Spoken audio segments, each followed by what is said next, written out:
బట్టిగా వచ్చాడు ఆయన దగ్గరికి. కాబట్టి ఈ పలకరింపులు ఏమన్నా పులకరింపులు ఉంటే బయట, ఇక్కడ మాత్రం జపమన్నా చేయాలి మంత్రం, లేదు మౌనం అన్నా వహించాలి. ఇప్పుడు మీరు ఇలా దండం పెడితే మేము మనసులో ఏమనుకుంటాం, నాకే దండం పెట్టారు అనుకుంటామా? కాదు. అలా అనుకుంటే వాడు మూఢుడు మూర్ఖుడు. ఇది అందరి లోపల ఆరక వెలిగే ఆత్మ ఒక్కటే తెలియండి, పరమాత్మ ఒక్కటే తెలియండి. అందరి లోపల ఉండేది ఆయనే, ఆయనకే మీరు దండం పెట్టారు, నేను వారికే దండం. ఎవరు ఎక్కువ కాదు, ఎవరు తక్కువ కాదు. అలా నేను ఎక్కువ అని భావించిన వాడు అందరికంటే తక్కువ. ఎందుకని? భగవద్గీతలో చెప్పాడు, సమం సర్వేషు భూతేషు. పండితుడు అంటే పెద్ద బొట్లు పెట్టినోడో పెద్ద శాలువ కప్పినోడో కాదు. పండిత అంటే సమదర్శనం, అందరి పట్ల ఒకే భావన ఒకే ప్రేమ చూపిస్తే వాడిని పండిత్ అంటారు. మొన్న నేను విమానంలో వచ్చేటప్పుడు బ్రదర్ షఫీ అని క్లాసులు ఇస్తుంటారు, మోటివేషన్ క్లాస్, ముస్లిం. ఆయన గురించి నేను మీ పక్కన కూర్చుంటాను. పక్కన ఎవరున్నారు తెలియదు కదంటే, ఈయన వచ్చారు, అడిగాడు, అతను వెనక్కి వెళ్ళాడు, నేను కూర్చున్నాక అలా అలా డిస్కషన్ చేస్తూ ఆయనే అన్నాడు, గురూజీ మేము ఇప్పుడు నేను ముస్లిం, మా నాన్న ముస్లిం, 4 తరాలు వెనక్కి వెళ్తే మేమంతా ఎవరు? మా మూల వేదే కదా. పొద్దున్న పెనుగొండలో ఎక్కడికి వెళ్ళాం కదా, అతను ఎవరో నన్ను చూసి గుర్తుపెట్టి ముస్లిం నవ్వాడు, విష్ చేశాడు. ఏం పేరు అన్న? మస్తాను అని. అయితే మళ్ళీ వస్తాను అక్కడ కదా. అది నవ్వాడు. విషయం ఏంటంటే, మనం ఎవ్వరి చెడు కోరడం లేదు. మన దేశం, మన ధర్మం ఇతరుల చెడు చెప్పలేదు. మనందరం ఇక్కడ వేదాలు ఉపనిషత్తులు ఏం చదవకపోయినా, అసలు చదివే రాకపోయినా, మనందరికీ ఒక మాట తెలుసు. ఇప్పుడు ఉన్నవాళ్ళు చిన్నదేవరు నువ్వేనమ్మా, ఏం చదువుతున్నావు? అమ్మ ఏం పేదా? అయ్యా చెప్తాను, నేను సగం చెప్తాను, ఎవరు చెప్తాను. యామి చెప్పు. సర్వే జన తర్వాత ఏంటమ్మా?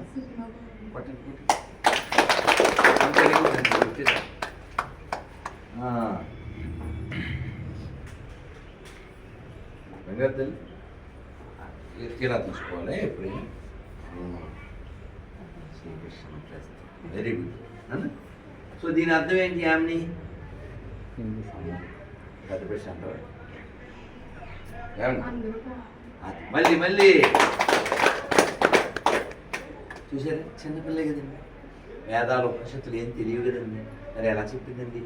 ఎందుకు చెప్పిందంటే, అది మన బ్లడ్లో ఉంది, మన హెడ్లో ఉంది, ఈ మడ్లో. కాబట్టి మనం బాగుండడం అంటే ప్రపంచం బాగుండడం. అందుకని మన దేశం బాగుండాలి. బాగుండాలంటే ఏం చేయాలి? మనం మనలా ఉండాలి. మనం మనలా ఉండాలంటే మన దేవాలయాలు బాగుండాలి. మన దేవాలయాలు బాగుండడం అంటే బాగా కట్టేసేసి ఆ రోజు ఒకరోజు దండం పెట్టేసేసి వెళ్ళిపోవడం కాదు. మన దేవాలయాలకి 1000 ఏళ్ళ నుంచి ప్రమాదాన్ని ఎదుర్కొంటున్నాం మనం. మన దేవాలయాలు ఎక్కడా తీవ్రవాదులు తయారు చేయలేదు. మన దేవాలయాలు దేశాలను ముక్కలు చేసే వాళ్ళని తయారు చేయలేదు. కానీ మనకు తెలుసు ఇతర ప్రార్థనా కట్టడాలు ఎలాంటి వాళ్ళని తయారు చేస్తాయి. కాబట్టి ప్రపంచం బాగుండాలంటే భారత్ బాగుండాలి. భారత్ బాగుండాలంటే హిందువులు బాగుండాలి. హిందువులు బాగుండాలంటే దేవాలయాలు బాగుండాలి. దేవాలయాలు బాగుండాలంటే మనం వచ్చి ఆడవాలి, మనం కూర్చోవాలి, మనం కాసేపు సత్సంగం చేయాలి. వచ్చేసేసి ఆయనకి ఏదో లిస్టు చెప్పేసి వెళ్ళిపోవడం కాదు. నాకు ఆ పని చేసి పెట్టి, ఈ పని చేసి పెట్టి. నువ్వు చెప్తేనే నీకు లొంగేసాడా? నువ్వు చెప్తేనే ముక్కు పెట్టాడా? నువ్వు చెప్తేనే హైట్ సెట్ చేశాడా? కాదుగా. మరి ఆయనకి ఏం చెప్పాలి? స్వామి, నేనేం చేసినా అది నీకు నచ్చేదే చేసేటట్టు నన్ను దీవించు. అంతేగాని ఆయనకి నువ్వు చెప్తేనే తెలుస్తుందా? అమ్మ అందుకని మీరు ఇక్కడ గుడి కట్టేసి వదిలేయడం కాకుండా చక్కగా నెలకు ఒకసారి ఊరంతా నగర సంకీర్తన చేయండి. నెలకు 2 సార్లు ప్రతి ఏకాదశికి ఊరంతా శ్రీరామ జయ రామ జయ జయ రామ శ్రీరామ జయ రామ జయ జయ రామ శ్రీరామ జయ రామ జయ జయ రామ శ్రీరామ జయ రామ జయ జయ రామ శ్రీరామ జయ రామ జయ జయ రామ శ్రీరామ జయ రామ జయ జయ రామ శ్రీరామ జయ రామ పట్టాభిరామ శ్రీరామ జయ రామ పట్టాభిరామ బోలో సీతారామచంద్రమూర్తి భగవానికి జై. చెప్పండి. ఇలా భజన చేస్తే అంటే మనం ఇంకా చాలాసేపు చేయొచ్చు, సమయం సాయంత్రం అలాగే వస్తాం కదా. కాబట్టి మనం ఇలా సత్సంగం ఇలా నామం చేసుకుంటూ ఊరంతా ప్రతి ఏకాదశికి తిరిగితే ఊళ్ళో అమంగళం అంతా పోతుంది.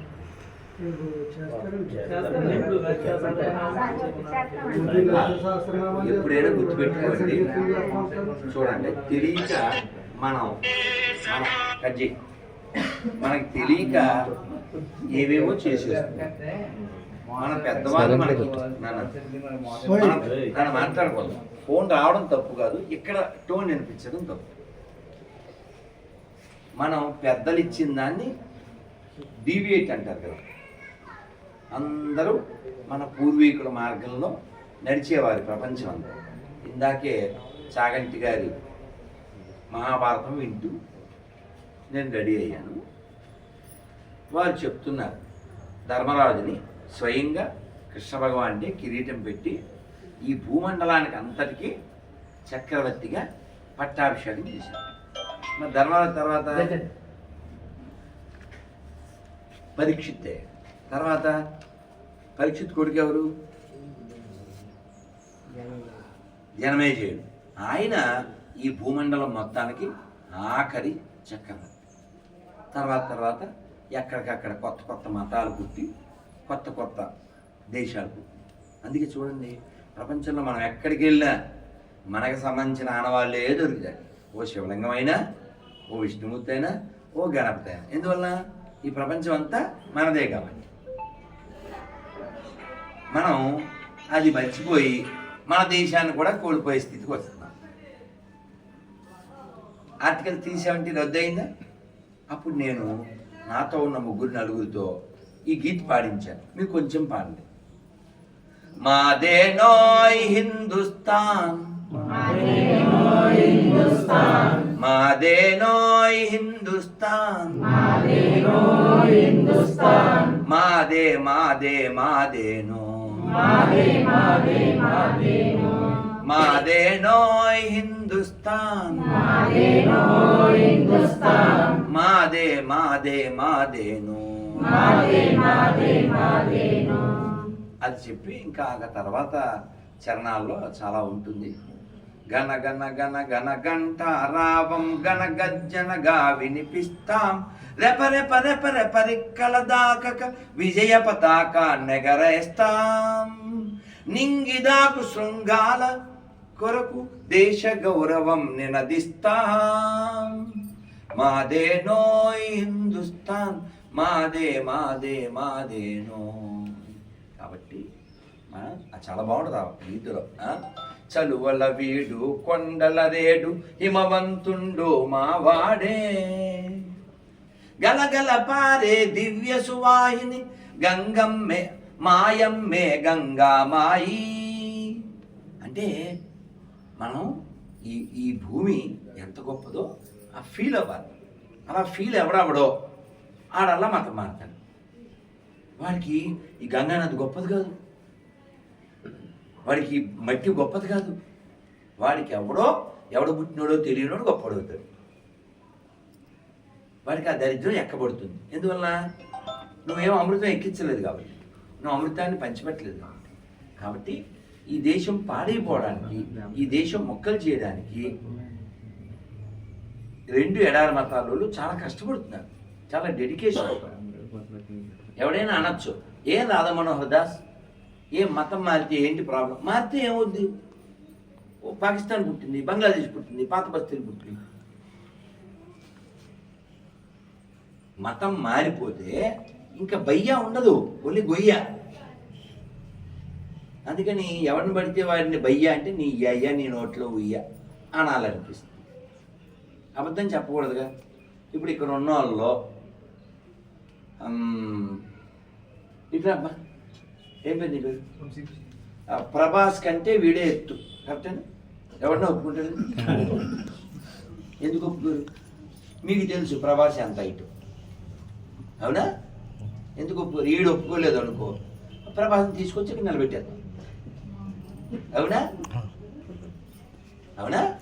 ప్రపంచంలో ఎవిడెన్స్ ఉన్నది మనకే, ఎపిక్స్ ఉన్నది మనకే, ఎథిక్స్ ఉన్నది మనకే. అందుకే చూడండి, హిందువులు ఏ దేశం మీదకి దాడికి వెళ్ళలేదు. మా చట్టాలు ఉండాలని గొట్టం కబుర్లు చెప్పలే. మనం చెప్పింది ఒకే ఒకటి, ఇందాక యామిని చెప్పింది, మళ్ళీ చెప్పు. చెప్పండి అందరూ. సర్వే జన సర్వే జన సర్వే జన. కాబట్టి ప్రపంచం బాగుండడం కోసం మన దేశం బాగుండడం కోసం హిందువులు బాగుండటం కోసం దేవాలయాలు. అందుకే కూర్చోండి, వారానికి ఒకసారి శనివారం 6 to 8 కూర్చుని ఒక 15-20 నిమిషాలు భజన చేయి. భజన అంటే మీరు అవి ఇవి రీమిక్స్లు ఏం పాడక్కర్లేదు.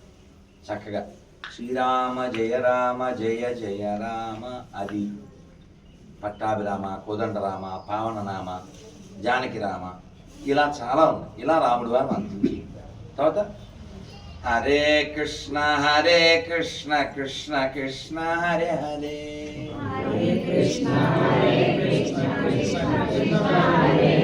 హరే రామ రామ రామ హరే హరే,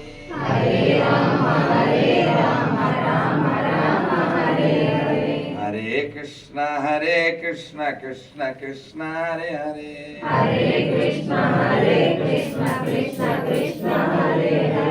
హరే రామ రామ హరే హరే.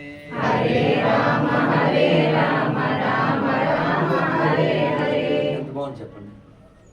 ఇలా ఓ 20 నిమిషాలు భజన చేసి ఆ తర్వాత చక్కగా రామాయణం తీసుకోండి. రామాయణం మరి ప్రథమం కదా. రామాయణంలో చదువొచ్చిన వాళ్ళందరూ ఒక్కొక్కరు ఒక్కో పేరా చదవాలి. 10 మంది ఉంటే 10 మంది, 20 మంది ఉంటే 20 మంది, పేరా మాత్రం చదవాలి. ఒక్కొక్కరు పేరా చదవాలి. అందరూ చదివినప్పుడు వినాలి. అంతే. ఇంకేంటి అయిపోయిందా? కూర అయిపోయేసావా? మా ఆయన్ని లేపేసావా? ఈ మాట్లాడుకోండి. సెల్ సైలెంట్లో పెట్టుకోండి. మిస్డ్ కాల్ వస్తే బయటికి వెళ్ళి మాట్లాడు. ఇక్కడే మాట్లాడితే ఇంకెందుకు? అదైందా? 2 గంటలు లేదా 1.5 గంటలు టైం పెట్టుకోండి. అలా రామాయణం చదవండి. మళ్ళీ చక్కగా ఆయన హారతిమ్మండి. మీలో ఒకళ్ళు ఏ శనగలో ఇంకోటో ప్రసాదం ఆయన పెడతారు. అదైనా అలా చక్కగా హారతిచ్చినప్పుడు ఏం పడతాం తెలుసా మీకు? సర్వమంగళ నామా సీత రామా రామా, సర్వ వినుత శాంతిదాత, నీవు నేనని భేద బుద్ధి బాపి మాలో నిలుపుమాని జ్ఞానదీప్తి. ఇలా చక్కగా పాడుకుంటూ ఆ ఆనందంతో ఆ రాములు వారిని స్మరించుకుంటూ ఆ కేశవ స్వామిని దర్శించుకుంటూ ఆ ప్రసాదాన్ని స్వీకరిస్తూ ఆనందంగా ఇంటికి వెళ్ళాలి. రేపు పొద్దున్న లేవకపోయినా పర్వాలేదు అనుకునేలా జీవించాలి. ఇప్పుడు నేను ఒక క్వశ్చన్ అడిగి వెళ్తాను. రేపు లేవకపోయినా పర్లేదు అని ఎవరు అనుకుంటున్నారు చేస్తాను?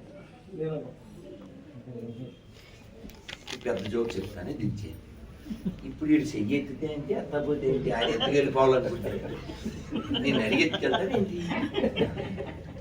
నువ్వు చెయ్యి ఎత్తకపోతే వదిలేస్తాను ఏంటి? పెద్ద మనకి.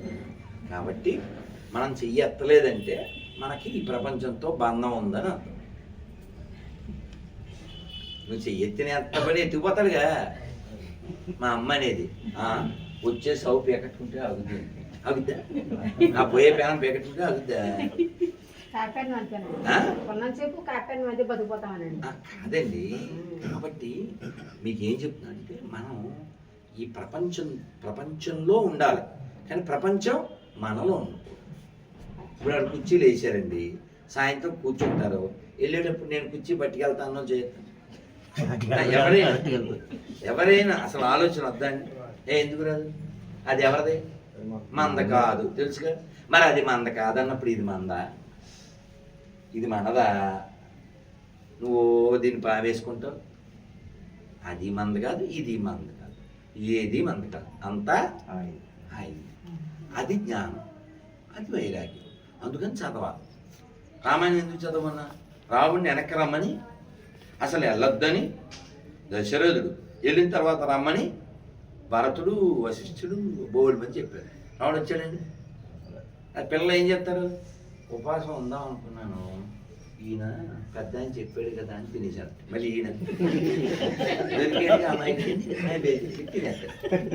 ఇప్పుడు రాముడు వెనక్కి రావాలంటే ఇగో ఇన్ని రీజన్లు ఉన్నాయి. మా తమ్ముడు ఫీల్ అవుతున్నాడు, లేకపోతే ఉందాం అని వచ్చేయచ్చుగా. ఎప్పుడు చెప్పినా రాలే. కష్టాన్ని స్వీకరించాడు, మనం కూడా అలా స్వీకరించాలి. మీరేం కష్టపడిపోకర్లేదు, ఆనందంగా కూర్చోండి, అందరూ భజన చేయండి, రామాయణం చదవండి, హారతి ఇవ్వండి, ఆ భావనతో ఇంటికి వెళ్ళండి, ఆ రామాయణాన్ని ఎక్కించుకోండి. ఓహో ఇలా ఉండాలా, అవకాశం వచ్చినా మనం ఆశపడకూడదు, అది రాముడు చెప్పాడు. అలాగే సీతాదేవి, ఎందుకండి ఊళ్ళో వాళ్ళు గొడవలు ఇంటికి ఏదో 14 ఏళ్ళు చేసి వెళ్ళిపోవాలి. వాళ్ళతో ఎంతో గొడవ మామూలు భార్యలు ఎలా మాట్లాడతారు? ఊళ్ళో అన్నీ నీకే కావాలి అంటారు కదా. మరి సీతాదేవి కూడా అలాగే ఈయన ఏమంటాడో అని చెప్పింది. ఆ అడవిలో ఋషులంతా వచ్చి స్వామి వీళ్ళంతా ఇబ్బంది పెడుతున్నారంటే వాళ్ళు బాగానే ఉంటారు, మనం వెళ్ళాక మనకి శత్రులు తయారవుతాయి, మనకి ఎందుకండి అంది. రావుడు అన్నాడు, ఏమన్నాడు తెలుసా? ఇదిగో నేను ధనుర్బాణాలు ధరించి ఇక్కడికి వచ్చింది ఎందుకు అనుకుంటున్నావు? అక్కడ మా తమ్ముడు వెళ్తున్నాడు అయోధ్యలో, వాడి తరపున ఈ అడవిని నేను వెళ్తాను, నిన్నైనా వదిలేస్తా, ధర్మాన్ని వదలన్నాను. ఎవరు? ఏ సీత కనపడకపోతే చెట్టు పుట్ట వెతికి నువ్వు చూసావా అన్న రాముడే నిన్నైనా వదిలేస్తా, ధర్మాన్ని వదలం. అది రాముడు. అటువంటి రాముడు పుట్టిన నేలలో పుట్టాం. ఏదో ఎండిపోయిన శవాన్ని పూజ చేస్తా, అభిషేకం చేస్తా, కలవరాయలంట, కలవరాన్ని తీసుకొస్తా, కచ్చీఫ్ వేస్తా, తగలేస్తా, కొంపలు చీలుస్తా. సో కాబట్టి మనం మొహమాటానికి వెళ్తే ఏమొద్దో తెలుసుగా, ఆల్రెడీ అయింది ఆ మొహమాట. అందుకే మీ బంధువుల్లో స్నేహితులు ఎవరైనా గట్టి తప్పి మతి తప్పి పాడైపోతే నిజమైన దేవుడు ఇక్కడ ఉన్నాడు అని చెప్పండి. ఎండిపోయిన శవం మాకు అక్కర్లేదు, ఎడారి దరిద్రం మాకు అక్కర్లేదు, ఇది చాలా ఋషి భూమి, గొప్ప భూమి. ఇందాక మన శ్రీను అక్కడ ఉన్నప్పుడే ఆడెవడో ఏదో వాగితే ఏంటి ఫోన్ ఎత్తనా భయపడిపోతున్నారు అది ఇది మెసేజ్ పెట్టాడు. ఒరే నువ్వు మాకు పుట్టినోడురా, నీ పేరు మీ అమ్మ నాన్న పేరు నువ్వు నమ్మిన బుక్లో ఉంటే వెంటనే ఫోన్ చేయని చెప్పు. చేస్తాడా? ఎందుకు చేయడు? కానీ మనకే పుట్టాడు కాబట్టి, ఇక్కడ వాళ్ళకే పుట్టాడు కాబట్టి. వాడికి పేరు పెట్టలేని దరిద్రపు ఓ ఎండిపోయిన శవం వాడు గాడు ఎలా అవుతాడు? కాబట్టి మనం ప్రశ్నించాలి, దేశాన్ని ధర్మాన్ని కాపాడుకోవాలి. భారత్ మాతాకి, చెన్నకేశ్వర స్వామికి జై శ్రీరామ్.